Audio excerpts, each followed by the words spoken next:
Assalomu alaykum, hurmatli kuzatuvchilar. Navbatdagi zakaz darvozamizni 4 yo'l tumanida ikkala ustanobga qildik. Bu darvozamizni razmeriga kelib olmasak, eni 3.10, balanti 3.40 variantda bo'ldi. Dubai listdan ishladik, nujo'kalari qora nujo'kadan bo'ldi.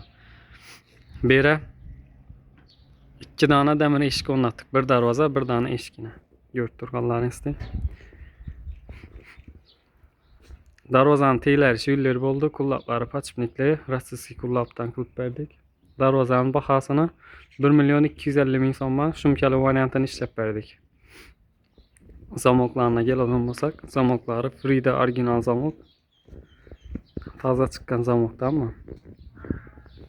Qullablari rossiyskiy qullabda bo'ldi. Ishkimizga doimo kraska so'yib berdik.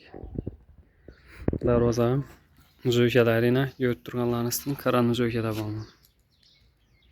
Kraskalari dim original.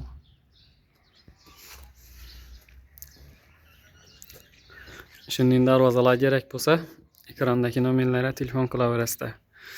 Bu darvoza Banisa yaqinlikdan 4 yo'l tuman shaharning Banisa yonida. Bu yon tarafda Banisadan kelaverish yo'ldan. İnternetten görüp zakaz etken ekan ağam. Yine şunun için chiroyli etib chiqarib berdik. Bu yon tarafda eshigi.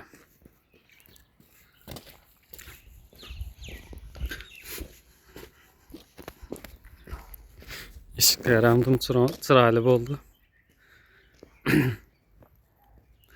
Buni eni 1.20 bo'ldi, balanti 2.40. Bir-birine yarashib turadi.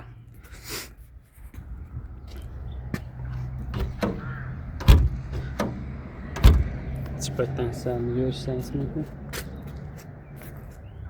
Ekranda nomerlerini kaldırıp ötemiz.